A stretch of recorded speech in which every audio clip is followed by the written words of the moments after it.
Hello guys. All right, this is our last video before spring break. Woohoo! All right, we have one new topic to learn and we'll practice this for a couple days, and when we get back we'll kind of refresh what we had learned back then. So you've worked a few days now on permutations. A permutation is an ordered arrangement of objects. You're putting books on a shelf. You're placing students in a row in the classroom. You're arranging flowers in a bed in a garden, okay? So it's an ordered arrangement. You're putting players in a lineup, in an ordered lineup. That's a permutation. Now a combination is simply a selection of a group of objects where order does not matter.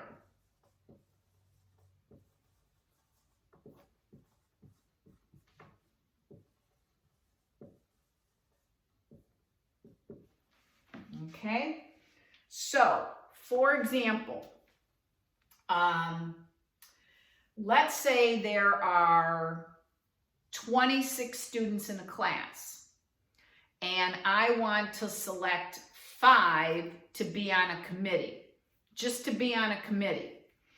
That is a combination of, what did I say, 20, how many kids did I say in the class? Okay, let's say there's 25 students in the class and I'm going to pick 5 of them to be in a committee, okay?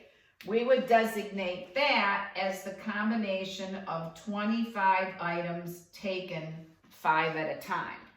So combinations are different than permutations because all you're doing is selecting a group. You're not putting them in an order. Now what we're going to find is the combination of 25 objects taken 5 at a time is less than the number of permutations.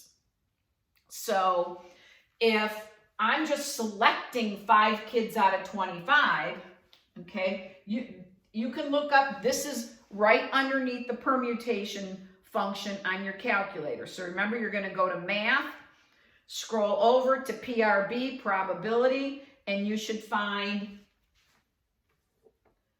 NCR. That's the combination of n things taken r at a time. Now this is going to be a little bit different. Do you remember this was the permutation? Now the combination one divides out by another r factorial. Okay, so there's going to be fewer. So let me try to explain why there's fewer again. Let's suppose you're the Little League coach and you have 15 players on your team. I'm going to get my calculator, boys. And a combination would be, how many ways can I just pick 9 kids to start the game? You're not putting them in any positions. You're just saying, how many ways can I pick 9 kids out of the 15 to play in the game? So that would be the combination of 15 kids taken 9 at a time. Now I'm going to do that on my calculator. I'm going to use my calculator button. And remember, we have to put in 15. Then we're going to go to math, scroll over to probability. There it is. It's choice 3. And then I'm going to do 9. And I'm going to get 5,005. So if you want to double check that with me. So there would be 5,000 different combinations of kids that you could start in the game. That's combinations, okay? Now, this is a different question. Now if I said, how many ways could you select 9 kids and place them in a batting order? So you've got all 15 kids to put in a 9, 1, 2, 3, 4, 5, 6, 7, 8, 9. So you could pick 15 kids for the first slot, and then 14, then 13, and all the way down. Remember, that's the permutation of 15 items taken 9 at a time. So not only are you picking 9 kids, but then you're putting them in an order. So think about it. For every combination of 9 kids you pick, okay, then how many different ways can you arrange those 9 kids? That's permutation. So you're not just selecting them, you're selecting them and putting them in an order. That is a permutation. Now, if we did that on our calculator,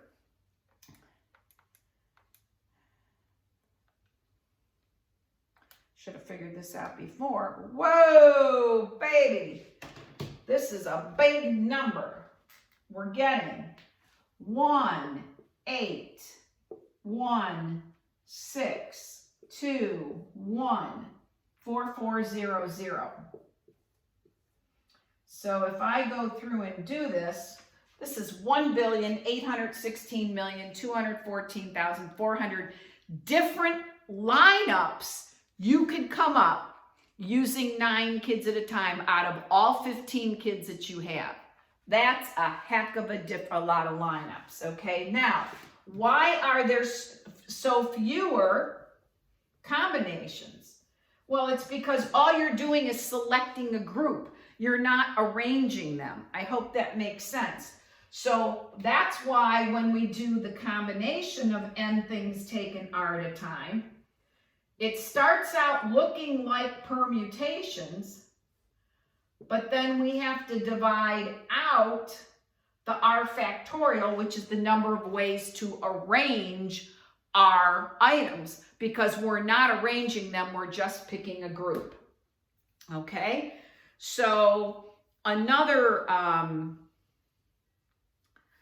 let's say Mrs. A has a dozen decorated eggs, and I want to pick 5 of them just to put in a bowl as a centerpiece. Okay, I have 12 to choose from, and we're assuming they're all different. Okay, we have 12 to choose from.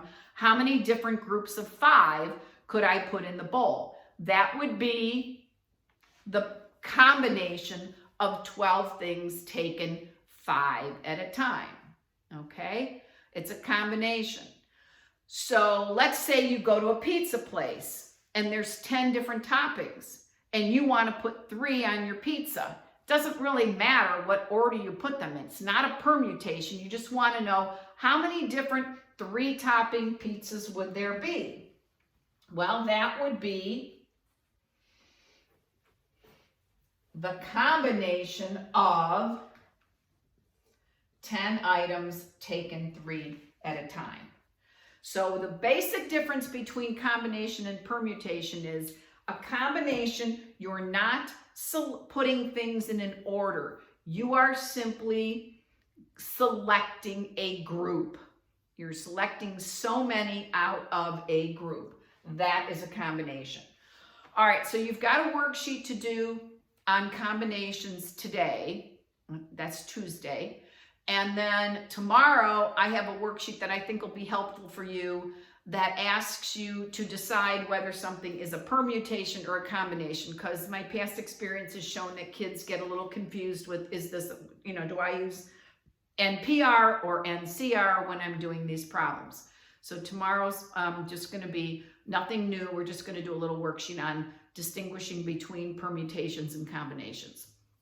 So I hope you all will join in for the last Zoom session tomorrow. And remember, first period and second period, if you want to join with 7th, I'm going to send you that link out. It's the same link. So if you don't want to get up early, you can join. But I hope you all join in at least one more time. We won't be doing anything big, maybe just answering some questions and saying Happy Easter or whatever.